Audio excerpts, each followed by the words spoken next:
started Design Place. Okay, yeah, it's being recorded now.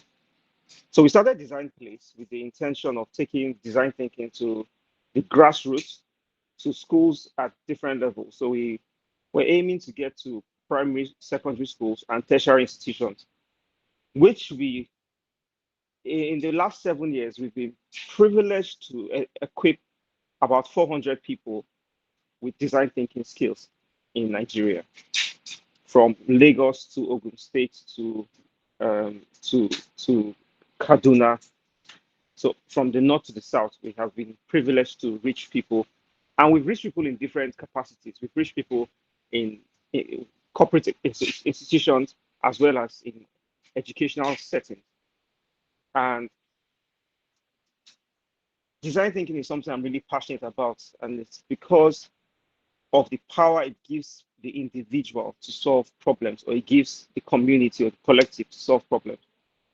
So without spending too much time, I would dive into what design thinking is, and we'll take it up from there and why it matters.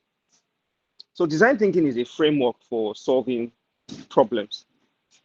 It's a creative framework that helps you to solve problems for people, keyword, keywords, problems for people in a user-centered manner. So there are many models for problem solving and critical thinking that are out there, and many of them are very focused on the problem. But design thinking uses something really powerful, which is called empathy. Empathy being your ability to put yourself in the shoes of the users that you are aiming to serve, meaning you can feel their pain points. So that's been a so design thinking has been used in so many situations in the world today by corporations, by governments, by communities, by individuals, by small startups, all with one aim: get to the root of the problems that people face. Because you can theorize about a problem, or you can get to really solve it by understanding, the real problems at hand. Now, why should design thinking be adopted at education level? For me, it's a no-brainer, but I want to make a justification for design thinking at school level. The world is changing. The world is changing. Like what you know as the world today, in many regards, is a shift from what was known to be, the world 50 years ago, 100 years ago, a major shift. And that shift is a dynamic shift. It keeps shifting. Let me give you an example of the shift. 4 years ago, people would employ purely on the merits of a person's degree, right? But more and more often, we're realizing that certain corporations, large scale corporations, are beginning to hire on the basis of skills, not just the qualification from a university, right? And so people who build skills around problem solving and critical thinking and communication stand to have an edge in the employment market. That's one. But on the other hand, people who build these skills, they have the power to address problems in a way that just merely having a degree wouldn't afford the person. And so it's very important that if you're going to have an edge in the marketplace, if you're going to be useful in your community, really useful to people, especially with regards to the needs they have, equipping your students with design thinking skills is something that you must embrace. We must embrace as educators. And my co-founder of Design Place is on the call, Idibe, and I would like to say something. If you do not embrace problem solving, you are not going to embrace innovation.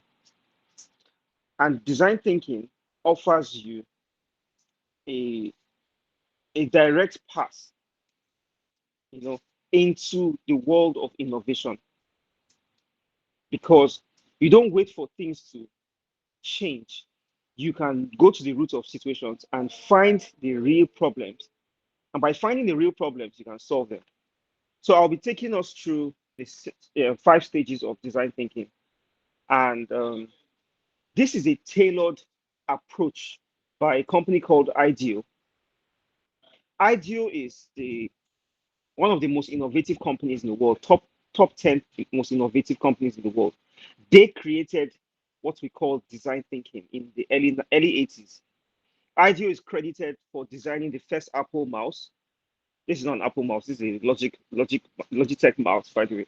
But they created the first Apple mouse. Steve Jobs had called David Kelly and asked him to create a mouse that has just one button, and he created that, right, using the approach that he had from design school. Many companies have used design thinking to solve big problems and small problems. We typically use about a half-day session to take you through design thinking and have our workshops. But we don't have that. I mean, Samela, no, not to discredit or anything, but I got to know about this late, and my time is about 35 minutes, of which over 10 minutes have already been spent. So I will just be touching on a few things highlighted on this slide, and how you can use them as educators. So are we together? Put thumbs up or do something so I know that I'm being heard. Oh, good, good. That's Samela, but I don't know if other people. Okay, Rebecca, I see you. Who else? Oh, Yusuf, I see you. Shola, I see you. Adaho, I see you. All the way from Uganda. Yeah, okay, awesome. So we're together. So the 5 stages in design thinking. Yeah, well, different people have different names for some things, but these are basic names that you can stick with. I also plan to share a toolkit that you can use and case studies, see how people have used design thinking in different villages, different communities. This is not a solution for the urban life. This is a solution for humanity. This is a solution for people wherever you find them, right? In your classroom, in the farm, in the village, in the city, in the work environment, in tech startups, regardless, it is agnostic to industry or location or race or tribe. It's something that anybody who has the skill can deploy and find answers. So, like I said at the beginning, design thinking is a user-centered approach of solving problems. And so the first stage of design thinking is discovery.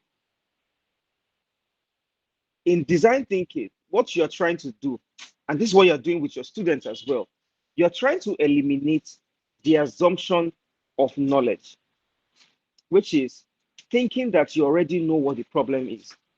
Many times when a problem is we're faced with a problem, there's a tendency to rely on old knowledge that we have that is maybe connected to the problem we're facing today. And that's something that's happened with the type of education we have, which is an education that depends on recitation or regurgitation of what we previously learned, right? Most problems are dynamic. So the approach we must take must be dynamic. So discovery is the first stage, where you're asking the questions that are deep, open-ended questions, so that the people who you are trying to solve any situation or challenge for can express themselves, and you can empathize with them and see exactly where it hurts. I'll need, yeah, okay, I just muted. Yeah, please. So you want to know the real problems. I'll give a story. There was a community, right, in Africa. I don't know where exactly, but I think it was in Eastern Africa. Um, Adaho, maybe your country, maybe Uganda, I don't know, or maybe Kenya or Tanzania, Eastern Africa. And there was a problem in this particular community that revolved around water, scarcity of water. And so different contractors have been given, the contracts, like go and solve this problem. And people had spent money, thrown dollars, millions into trying to solve this. Grants have been given. And regardless of how much money was spent, the real solution was not gotten. And at some point, a consultant was invited to look at the problem and to find the answer to it. That consultant was IDEO. IDEO is the company I'm sharing. I'm sharing a slide from IDEO's process for education, design thinking for educators.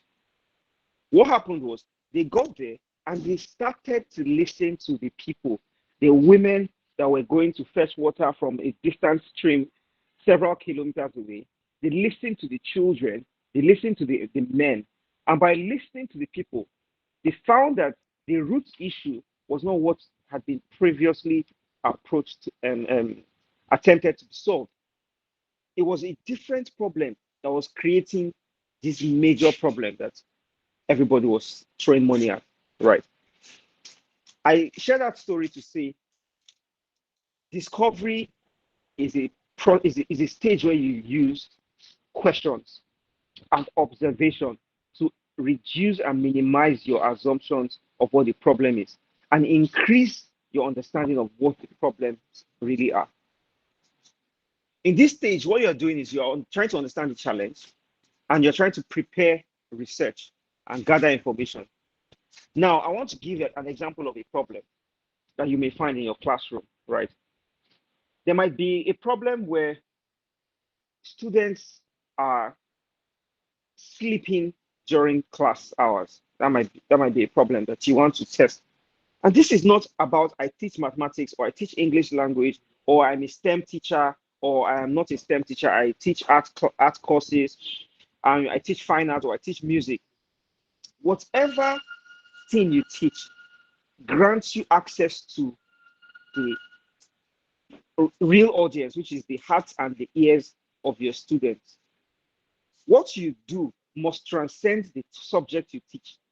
Because at the end of the day, your students will not remember you for English language or mathematics. Your students will remember you for the experiences that they had during their stay with you, whether it was a term, whether it was a session, whether it was 3 years, however short or long your time with the students would be or your pupils would be, the experience that they have under your tutorship, under your leadership, is what will be registered in their hearts. I remember that my favorite teacher from primary school is Auntie Lydia. She was a Ghanaian teacher in Nigeria. Shout out to, I think, Rebecca, you're from Ghana. I think Ghana really you guys have good teachers. I mean, you should put a thumbs up or an emoji if you heard me, Rebecca. Oh, good, good, good. So she would take us out of class. This was primary one. She take us out of class. We'll go to the garden, pick flowers. We're not doing fine art exactly, but we'll take flowers and put colors on them and make a print on our books. I feel like that was my first exposure to art. And today I draw and I paint. And I always remember Auntie Lydia, Miss Lydia, for that exposure to the outdoors, not just keeping us in the classroom, doing all of our curriculum. Was that part of the curriculum? Maybe not. But she did not allow the four walls of the classroom to bind her mind and her imagination. She put the experience of her students above the subject that she was to teach. She taught the subject, to be honest, she taught English language really phenomenally, right? But what I remember her for is not English language. It's the experience of another alternative to learning inside the classroom, right? So I want us to approach design thinking that way. Don't think of it like, oh, my school will not, so my school is pedagogy driven, it's curriculum focused, and I don't know if they will even accept design thinking. No, you don't even need, it's not about calling the name design thinking. It's about taking this way of thinking, this approach to solving problems, where you start out with discovery, you start out with diagnosis. A good doctor does not prescribe drugs. That's a quack. A good doctor listens to the patient, asks the right questions, documents and curates them, And based on those things, they begin to recommend solutions, prescribe treatments, prescribe behavioral changes, prescribe physiological changes. That's the approach I'm sharing. That's what design thinking is about. Okay. The second stage is interpretation. So in that stage, you're gathering in inspiration. Who else has had this challenge in the world? Who else has had these problems that we're trying to approach? So we are thinking about students sleeping in the class. You go online, teach your students how to research, teach your students how to ask questions. That is you equipping them to be thinkers. The ultimate hack in learning is thinking. The ultimate reward of learning is thinking, right? And the ultimate reward of thinking is learning. All right, the next stage is interpretation. Once you've begun to gather information from people that are in the class, like, why do you sleep at this time? Students are telling you because they don't feel judged. If they feel judged, if they feel like you're asking so you can beat them up or you can speak harshly, I know I don't think any of you beat your pupils, but you can beat them verbally with your words. When they know that you're asking because you care, they become more open, they become more vulnerable, they get to answer you. This happens with anybody. You're trying to solve security issues in your community and you're going to ask people questions. When they know that you're asking with an open mind that is solution driven and oriented, people tend to open up. When you're there on a light note, you're not there because you want to get something out of them. You're there because you have something to offer them. People begin to open up to you. People begin to they begin to share what really aches them, right? And that's the point of the discovery phase. The second stage is called interpretation. Now, because you're going to be gathering a lot of information, you need to objectively look at the patterns in the information you're gathering, right? You need to look at it. And you're saying at this point, what did I hear? What did they say? What did I find? What are the pain points that they have, right? And as you do that, what happens is like you're streamlining. Firstly, you are asking open-ended questions to hear their objective responses. But the next stage involves you trying to look at the data you've gathered, look at the insights you've drawn from talking to the users. What are the stories that they shared with me, right? What are the individual unique opportunities from the things that I've heard, the users share? So the first is a very divergent approach, meaning it's spreading outwards. The second is a more convergent one because you're trying to use your ability to define in clear terms what the problems really are. That's what that's what the interpretation phase is about, right? And how do you do that? You do that by mapping stories.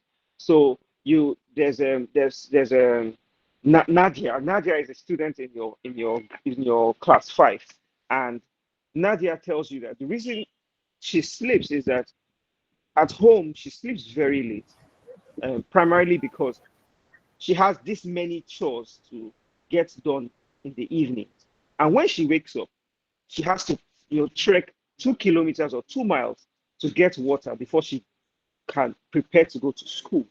And so by the time she gets to school, and she has not had her first meal of the day, she gets to school and she's going through the lectures. First lecture, she's a bit active. Second lecture, by the third, she's already sleeping because she's already physically drained. She's already exhausted. Now, that's a story, right? You're interpreting the problem through the lens of the people and how it touches their life. So you're saying Nadia is a 7-year-old child who goes through this and that daily, to get water for her family, and these are some of the reasons. You see, so you start to frame the opportunities you're seeing. Now, you're not yet trying to answer the problem. The problem is to have maybe higher student participation, higher student engagement, to see the cognition in the or the agility of your class increase. Maybe that's the problem the solution you're aiming to find. But you start to see other opportunities that are not necessarily um, one to one paired. They're not paired one to one with what you set out to discover. So the first stage is discovery. The second stage is interpretation, where you're defining the problems and opportunities you found from the questions you asked and the observations you made of the users, of the people.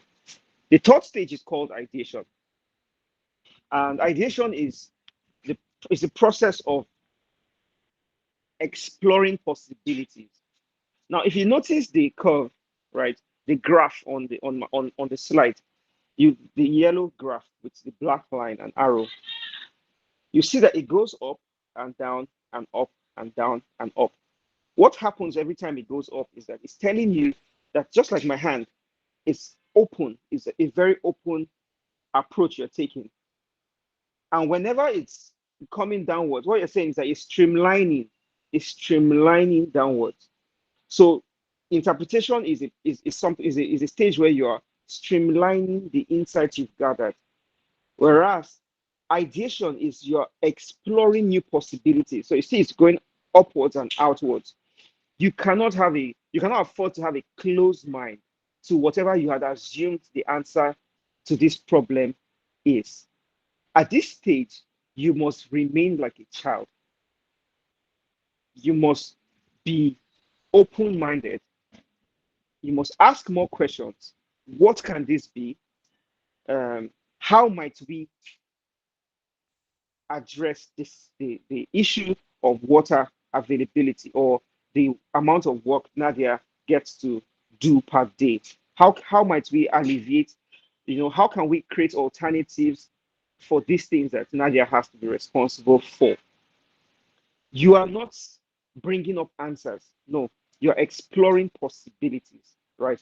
And there are tools you can use to do this with your students, right? The primary tool to use is interaction, conversation. But you need something. You need to use your hands. You need to use visual images to see and put the possibilities before your eyes. And so I would encourage, usually when we're having a workshop, we provide tools like sticky notes, pencils, colored pencils, cardboard papers. Why do we do that? Sticky notes really help you to group ideas too. For example, you have orange, you have green, you have blue, you have lemon, and you can allow your students to write their different ideas that are coming to mind, right? And as they write those ideas, you would come to the end of this stage, right? The first stage is generating ideas, and it's very easy to generate ideas when you are not judging the ideas you're generating, right? So when a person says anything, this is not the time to say no. That we can't. You can't zero out any idea or say, no, no, no, that's not what we're talking about. Allow ideas to be shared, because the person who's bringing up that idea you might call stupid, right? If you allow them, that idea will track to an idea that you might regard as a genius idea. But if you kill the idea at seed form, you wouldn't get any fruit from it. So you allow your imagination to run wild, to run free. Every time, and the students will image you. So if your pupils see you close-minded by reason of how you say, don't, no, no, no, don't think of it that way, or that's not a bright idea. I thought you're smart. You tell someone, I thought you were very smart. You surprised me. You are killing their creative confidence. You're demeaning the confidence that they have in their own ability and potential. So this is the stage where you allow them to generate their ideas. And the next and final part of ideation is refining ideas. And you don't refine ideas by eliminating them at this stage. What you do is you group them. You map the ideas that are most alike, right? Putting them together. Like I said, this is a half-day session, and it takes a workshop form. Whereas I have 35 minutes, which I've finished my time. I'm only speaking because Samuela has not asked for me to stop, right? So the next stage in the design thinking process in your classroom and outside your classroom is experimentation. Experimentation. What you're doing at this stage is you're looking at the patterns you have observed during ideation, like similar ideas, right? And you're not wasting time. So design thinking as an approach to problem solving helps you to home in on the earliest versions of ideas you have, and to try to validate them early, to see whether they have any merits early, so you don't spend so much time on an idea that doesn't have any bearing to the real problems that the user had talked about, had expressed, their real pain points. So experimentation is about building the idea, building them as minimum viable products or minimum viable ideas. And this stage it's categorized by is a very handy stage, similar to the ideation stage. But now you're trying to build prototypes. You're trying to use paper, use the cheapest thing, the minimum viable resources around you, right? Around your classroom, around your students, to make a physical model of the answer, right? It, it might be you're trying to make the class tables and chairs, they do not allow the students to rest their back properly. And so your students have back pain, right? The problems are around you, right? And what this approach does is that it equips you with a system that has been proven, and you can deploy it with your students. You can deploy it and begin to find answers. You can make out extra time, within the day to do something. You can make a class project where in the next 2, 3 weeks we're approaching certain problems, where your students can even write out problems, and then you vote on which problems you should focus on for the term or for the first couple of weeks. So this is this is very useful, because when you do that, they will take this approach to their homes, right? And as they do, the family members get to indirectly benefit from the insights, the knowledge that you afforded your students. So the experimentation stage is about prototyping, right? So you are making prototypes. You are I mean, there was a particular group of students who, what we have as the face shield.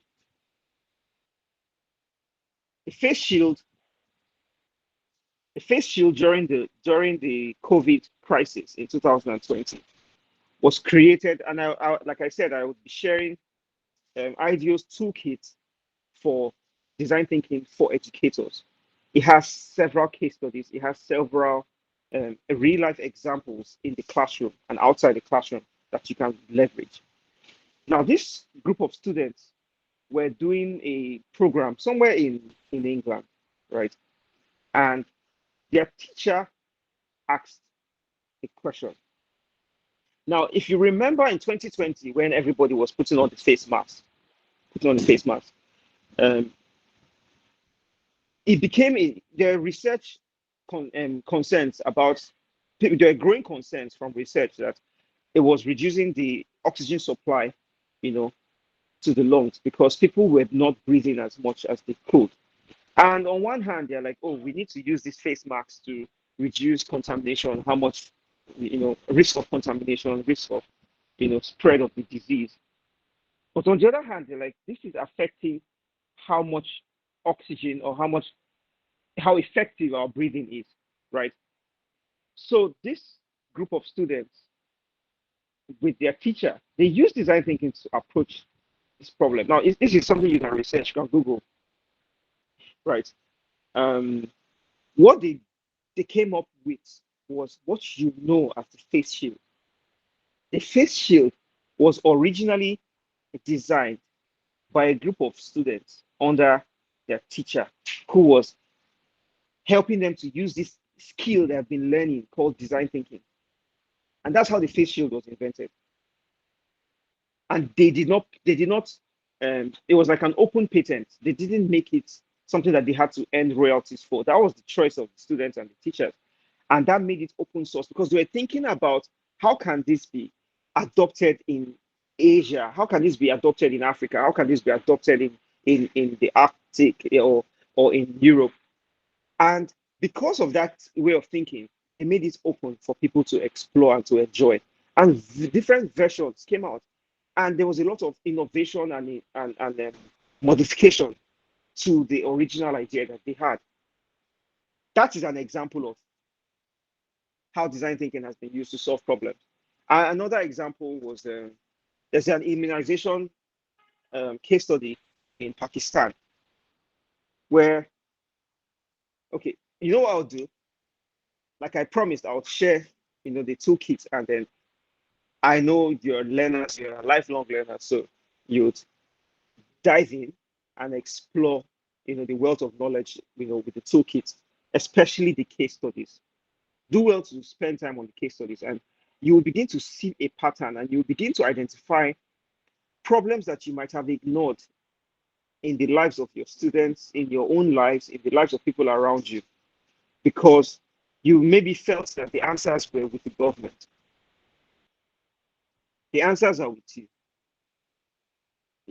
A teacher is a thinker, and as long as you do not restrict your thinking to your curriculum, you give your students and pupils the opportunity to do the same.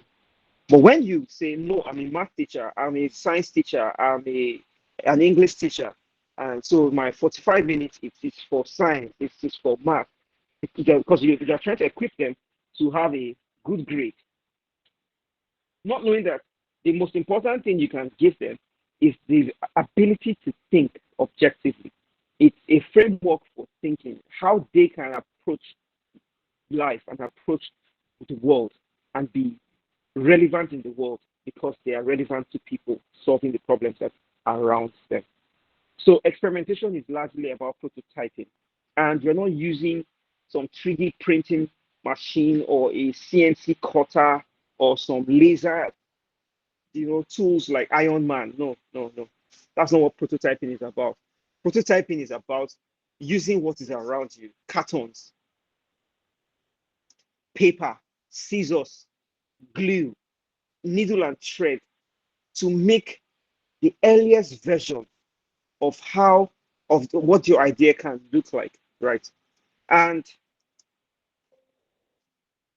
what you do with it is that you begin to take that to the people that you started out with, you see, and you're doing that to test your idea so you can get feedback that is objective. Many times in the process of solving a problem, we fall in love with our solution. I really want to encourage you that if there's anybody to fall in love with, it is the people that are in need of the solution. It's not your solution, really, because when you are tied and wedded to your idea of what the solution must be, your mind becomes closed again, and you do not think of the possibilities outside what you have determined your answer must be. I don't know if you get me. If you get me, let me see thumbs up.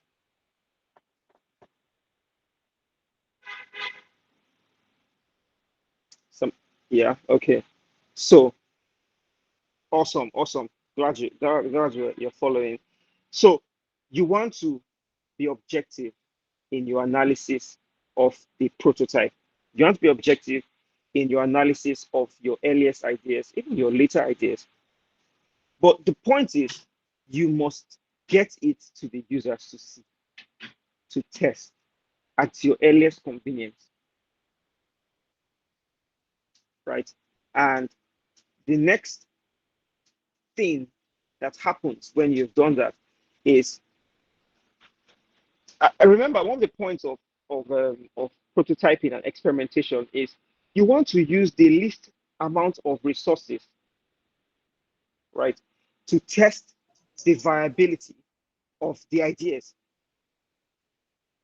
That's why I said you're not trying to use a CNC cutter or a 3D laser machine or a 3D printing equipment. No, you're using your scissors, you're using your cutter, you're using these things, and they're not primitive tools. Some people think, oh well, this is for people that if you go to Ideal office, right? Ideal's office, one of the offices in San Diego. I've not been there, but I've watched videos where Ideal team members approach big global problems. Like they were trying to design the seating for an Airbus 380. That's a big, big situation. And while doing that, what did they do?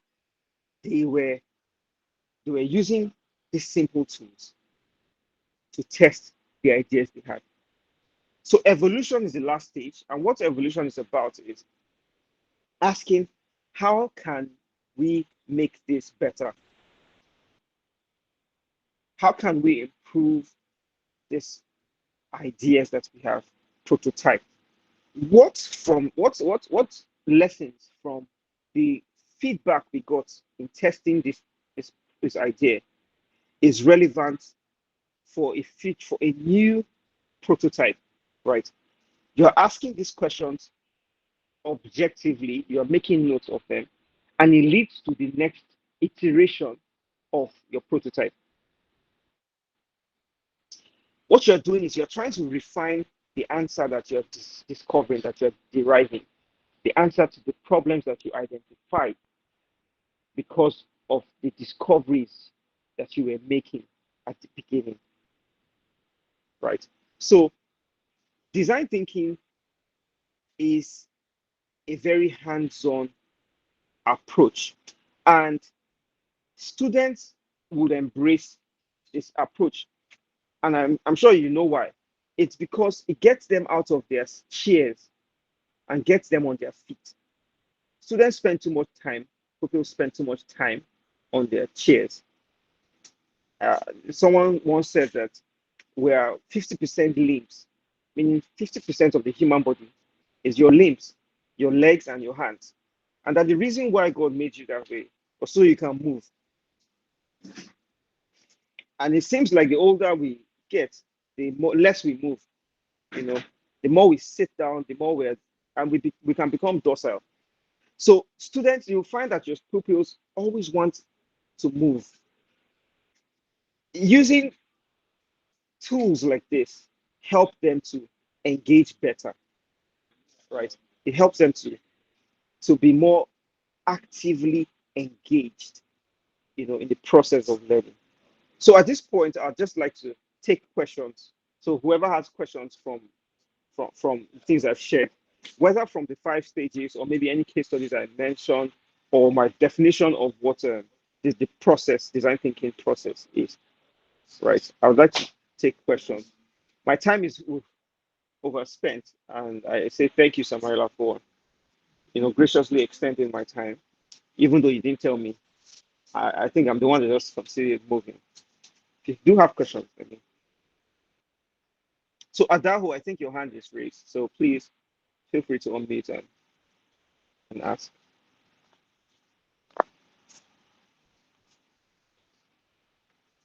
Did I get it wrong? Adahu from Uganda, your hand was raised.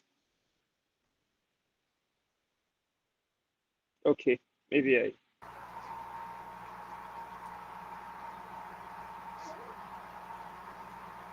Okay, so let me take it up from here, David. Before the questions come in, I really appreciate the time that you have spent. The quality of this content is something that is top class, and definitely they are looking forward to the recording and to also sharing this material. At this moment, I appreciate that the time we have spent is fast and we have new people that are joining us. So I would not hold us back. If you wish to leave, that is fine. And but the next few moments, we will take it to we will use the opportunity to interact. And so for every one of us, our speaker has been Joseph Idibe. He's an entrepreneur, a creative thinker. He is the CEO of DezynCycle Limited based in Lagos.